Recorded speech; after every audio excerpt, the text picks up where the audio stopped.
बारिश की एक काली रात, सायरन नहीं, सिर्फ सांसों की आवाज और एक सवाल। अगर जंगल का शेर और अखाड़े का सुल्तान आमने सामने आ जाए तो बचेगा कौन? उस रात जंगल भी चुप था। लाल चंदन की तस्करी रुक चुकी थी। पुष्पा झुका नहीं था, पर आज कुछ और झुक रहा था। उसका अजमीर। सामने खड़ा था एक आदमी जिसकी आंखों में डर नहीं, दर्द था। नाम सुल्तान। दोनों की दुनिया अलग थी, पर किस्मत ने उन्हें एक ही मोड़ पर ला खड़ा किया। पुष्पा ने हंसकर कहा, भाई तू पहलवान है, यहां जंगल में नियम नहीं होते। सुल्तान ने जमीन की मिट्टी उठाई, मुट्ठी में भींची। मिट्टी हर जगह एक जैसी होती है, फर्क आदमी का होता है। हवा भारी हो गई। ये मुलाकात दोस्ती की नहीं थी, ये इम्तिहान था। पुष्पा की दुनिया लाठी, खून और लाल चंदन। सुल्तान की दुनिया तालिया, तिरंगा और टूटी हुई शादी।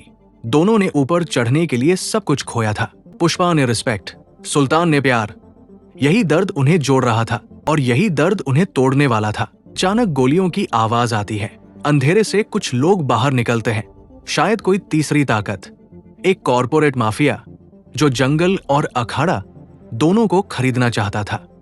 पुष्पा थोड़ा मुस्कुराया और बोला, लगता है कहानी में विलेन आ गया। सुल्तान ने अपनी गर्दन घुमाई और कहा, तो फिर मैच शुरू करते हैं। लड़ाई नहीं, वहां शुरू हुआ कत्लेआम। पुष्पा की चालाकी, साथ में सुल्तान की ताकत। कोई नियम नहीं और कोई रेफरी नहीं। एक आदमी पेड़ से गिरा, दूसरा जमीन से उठा ही नहीं। बीच में सन्नाटा छा गया। पुष्पा ने देखा, सुल्तान अकेला नहीं लड़ रहा था, वो अपने गुनाहों से लड़ रहा था। लड़ाई के बाद दोनों ने आग जलाई। दोनों आग के सामने बैठे।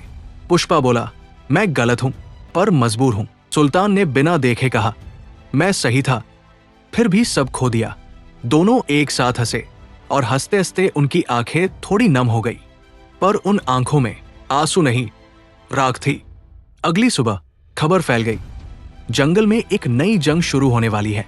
पुष्पा ने अपने लोगों को बुलाया और सुल्तान ने पुराने पहलवानों को। ये लड़ाई पैसे की नहीं थी, ये लड़ाई पहचान की थी। कौन ज्यादा खतरनाक होगा, वो जो ऑर्गेनाइजेशन से लड़ा या वो जो खुद ऑर्गेनाइजेशन बन गया? कॉरपोरेट माफिया ने एक चाल चली। सुल्तान के पुराने मैच फिक्सिंग का झूठा केस निकाला और पुष्पा पर देशद्रोह का ठप्पा लगवा दिया। टीवी पर चीखते हुए एंकर, सोशल मीडिया पर दोनों के लिए नफरत।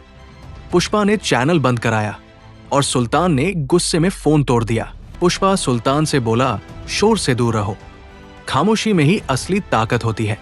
और फिर आई वो भयानक काली रात। बारिश फिर से शुरू। एक गोदाम। पुष्पा अंदर गया और सुल्तान बाहर रुका। अंदर हुआ एक जोरदार धमाका और पुष्पा बुरी तरह घायल हो गया। सुल्तान अंदर दौड़ा। पहली बार उसने पुष्पा को गिरते हुए देखा। सुल्तान उससे बोला, उठ। पुष्पा हंसा और मुस्कुराते हुए बोला। पुष्पा अभी झुका नहीं। सुल्तान पुष्पा को किसी तरह अस्पताल ले गया। अस्पताल की सफेद रोशनी। पुष्पा बहुत ही ज्यादा घायल हो गया था। डॉक्टर पुष्पा को देखकर बोले, अगर पुष्पा बच गया तो चमत्कार, और नहीं बचा तो अंधकार। सुल्तान कुर्सी पर बाहर बैठा था। सुल्तान के हाथ कांप रहे थे। सुल्तान लड़ाई हारने से नहीं डरता था, पर पुष्पा जैसा दोस्त खोने से डर गया था। और आखिरकार चमत्कार हो गया और अंधकार होने से बच गया। पुष्पा किसी तरह मौत के मुंह से लौट आया। उसने आंख खोली और उसके मुंह से निकला पहला शब्द, काम अधूरा है। सुल्तान मुस्कुराया और बोला, तू पागल है। पुष्पा बोला, पागल नहीं, जिंदा हूं। यहीं से योजना बनी, एक अंतिम खेल खेलना अभी बाकी है। फाइनल रात। माफिया का प्राइवेट एरिना। लाइट्स, ड्रोन कैमरे, सब कुछ लाइव। सुल्तान रिंग में। मैच शुरू।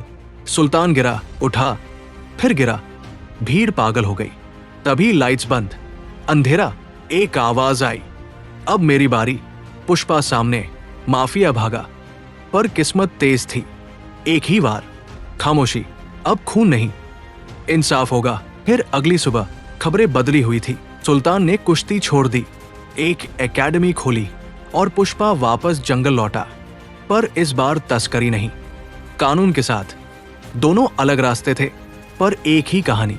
अंत में एक सवाल, अगर ताकत और जमीर एक साथ चले तो क्या सिस्टम झुकता है या इंसान?